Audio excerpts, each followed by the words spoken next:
My channel is mostly about Jamaican topics, but it does not pertains to only Jamaican viewers. I welcome worldwide viewers, whether you're from other islands in the Caribbean or you're from other continents in the world. Hello people, and welcome back to the channel. If this is your first time on the channel, a special welcome to you. I ask that you check out the rest of my videos. If you like what you see, give them a thumbs up, leave a comment, but more than anything, I'm asking that you subscribe to the channel.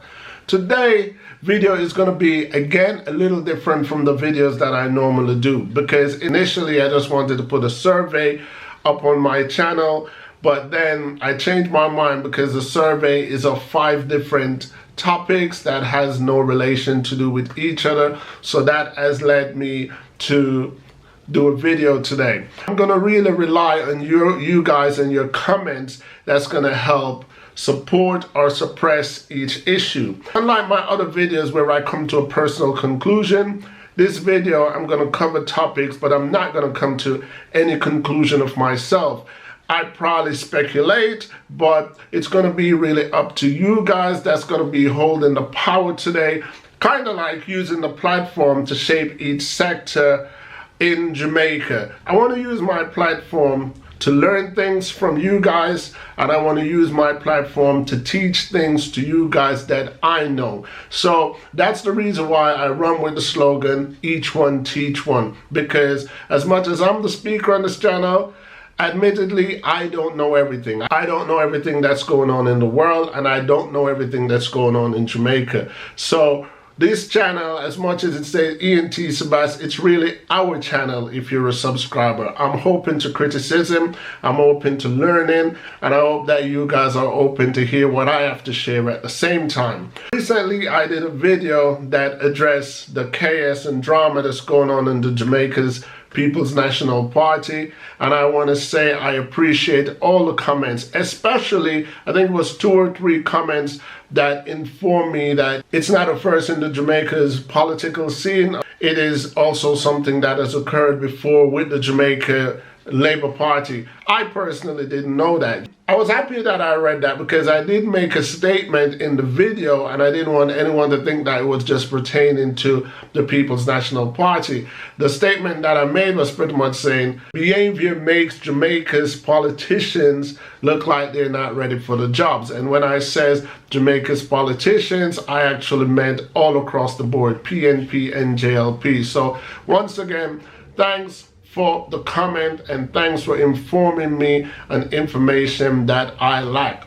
So, keeping in mind with the same People's National Party, believe it or not, one of my 5 topics today pertains to the People's National Party and that same chaos that's going on. The People's National Party has recently created a panel, kind of like a board management of tension that goes on in their party to create a balance. That's what it was called. They said they've created a panel to manage balance in their party, which include code of conduct. So I want to find out from you guys, based upon that news, do you believe that a panel or a body of personnel in each party, whether it be JLP, PNP, NDM, any party, do you believe that such body and a written out code of conduct would or will make a difference? Or do you think it's just the way Jamaican politicians are and it will forever be that way?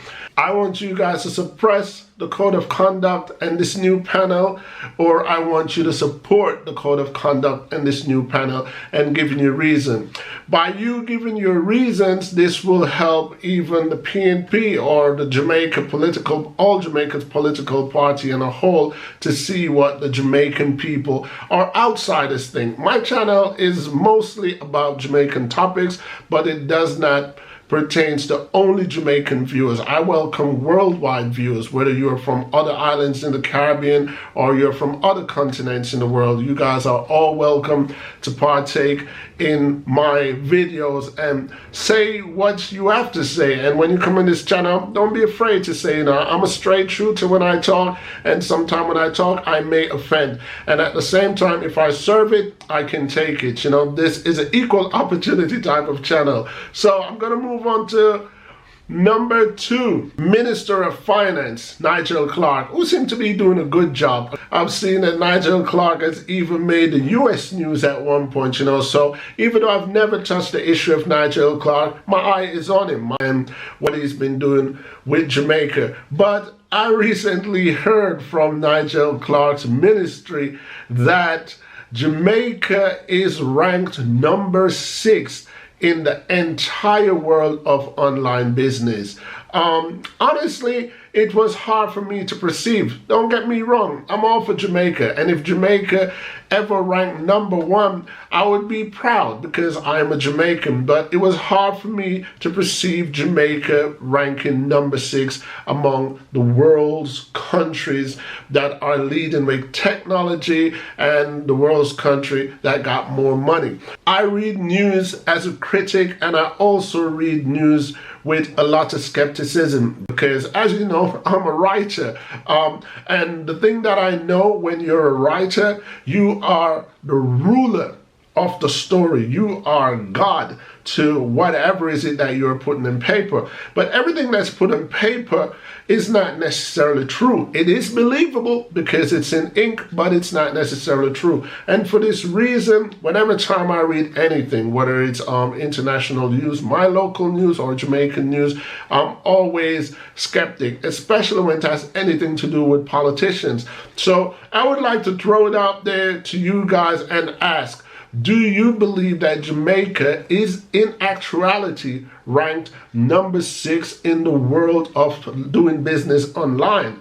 And if you do, let me know why. If you don't, let me know why. And again, keep in mind that let me know why you do or you don't is not only informing me, it's also informing those overseas, maybe individuals from Jamaica's finance ministry, so they can see whether or not Nigel Clarke needs to put up more factual evidence than just say it at a conference where he has an audience. I mean, all minister in any department wants themselves to look good, and they want their portfolio to seem as if it is doing great and it is doing its best. But number 6 is very rich. Number 6 is very good. So if Jamaica is actually number 6 in the world of doing business online, my comment would be bravo. But more than my comment, I would like to hear what you guys think about Jamaica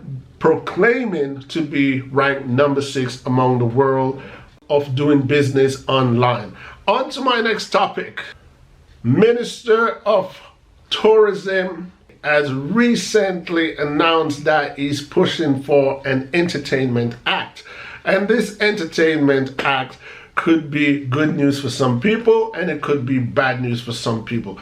According to Edmund Bartlett, if this act is successful, entertainment events through weekdays would be finished at 12 midnight. And on weekends, entertainment events would be stopped no earlier than 2 a.m. So let me say that again. Monday through Friday, latest entertainment event can go on is up until midnight. And over the weekend, it can go on no later than 2 a.m. How do you guys feel about that? Is it up to just Edmund Bartlett to propose that in the House and get his yay or nay, or do you believe that the Jamaican people should have a say? And while you're actually, let me know if you believe that the Jamaican people should have a say in how long an entertainment event should go on. Also, let me know if you agree. Do you agree that, let's say, for example, this does not only surround dancehall events, but let's say, for example, there's a dancehall event or there's something that you promoted or you wanted to go to in a weekday. Do you agree that midnight is good enough, or do you think you need more time? And on the weekend, do you think that 2 a.m. is too early, or do you think 2 a.m. is too late? Again, it's kind of like a bunched up survey that I'm doing today. So if you guys want to answer each topic, just address each topic in your comments, And on a more somber note, the Jamaica Police Federation is feeling disrespected by the Jamaican government.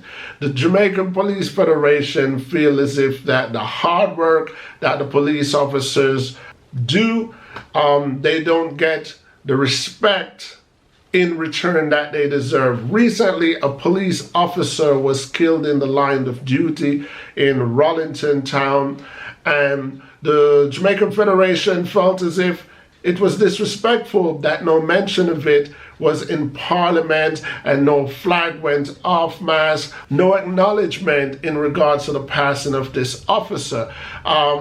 They also are proposing that there should be a monument in the National Heroes Park for police officers who are fallen in the line of duty.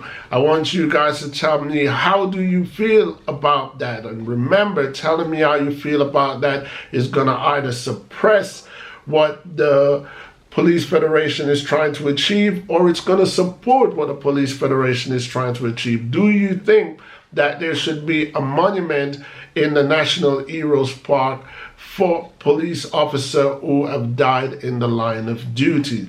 The last thing on my agenda today pertains to Pearnel Charles of North Central Clarendon. Pearnel Charles is a member of Parliament, and if I'm not mistaken, he is the Speaker of the House. Pearnel Charles has been in politics ever since I was a little baby boy. Pearnel Charles is the infamous member of Parliament with the two-color hair, you know, and ever since I was a kid, I used to admire Pearnel Charles for his look. You know, I just think it was unique. Later on, after I got older, I did some researches and I realized that there's a condition that such people have. But either way, you know, it is a unique look. And I think if he's not famous for anything, he's famous for his hair. Anyway, on to a more serious topic.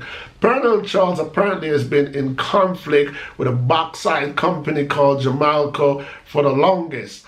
According to what I've read and what I understand is that there's a contract that Jamaica has signed, and it pretty much says any line that they have mined, they are responsible to rehabilitating such line. And according to Pearnel Charles, they are in breach of that particular section of the contract. Anyway, this is not really about the mining, and this is not really about the breach of contract.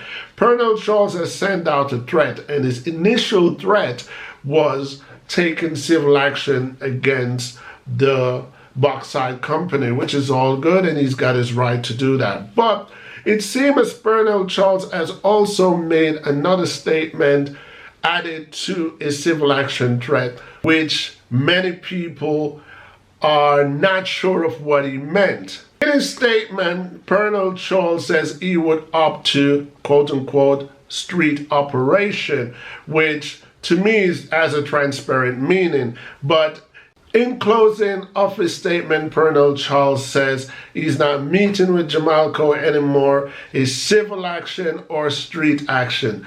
The term street action has put a few people on edge as to what exactly does the minister mean when he says street action. Is it an unconventional act outside of diplomacy? So the question is, what do you think the minister meant? And if you think that Pearnel Charles meant something derogatory by the term street action, my question for you is, do you think that Minister of Parliament or politicians on a whole should use simpler language, or do you think they should use more transparent language that cannot be misinterpreted, especially in a negative way? I mean, all languages, in my opinion, again, I will toot my own horn and say I'm a writer, and every word that a person actually uses could be twisted, could be misinterpreted, could be seen in another way. So do you think that Pearnel Charles needs to clarify what he meant by street action, or do you think the general public should give him the benefit of doubt and know what he meant by that statement. That's pretty much all I have to say today. If you guys will agree, you will see that I couldn't have put all this in a survey. It would have been too long or too drawn out, and with the absence of a person, myself, actually talking to you, I guess it could be a bit confusing. So before I close off, I want to say the reason for my platform is, one, I love to talk, but one thing that I do love to do more than talking is to reason with people. I love to have a healthy, constructive, educational conversation. And when I'm here talking, I look forward mostly to the feedback, because as I'm here talking, that is a one-way conversation. I'm just talking and I'm not getting any immediate response. So yes, considering that I love to talk, I think if you're going to talk, try to use your words to be helpful in one way or another. The next thing that I love more than talking, more than reasoning with people, is writing. And for that reason, ever since I was 7 years old, I've been writing. I became a published author in 2005. It took a long time, and it's never stopped since then. It's just been an ongoing thing since then. However, we're living in a time of the internet and modern technology where a lot of people are not so much into books anymore. A lot of people would rather to hear you talk, or a lot of people would rather to listen to an audio book. Even ebook is becoming a bit too much for people to manage these days. It's like the more technology we get, the lazier we get and less enthused. So on that note, I want to say thank you guys for your support. Thank you for your thumbs up. Thank you for your commentary. Thank you for your subscription. Thank you for always tuning in when I put up a video, because I do appreciate it. Without your guys' comment, without your guys' thumbs up or thumbs down, it will feel as if I'm doing this for nothing, you know, and I want to feel as if I'm reaching an audience, even if that audience is one person. So keep your comments coming, guys. I look forward to reading them and being informed on your views, because like I always say on this channel, each one teach one. Until next time, people. Peace.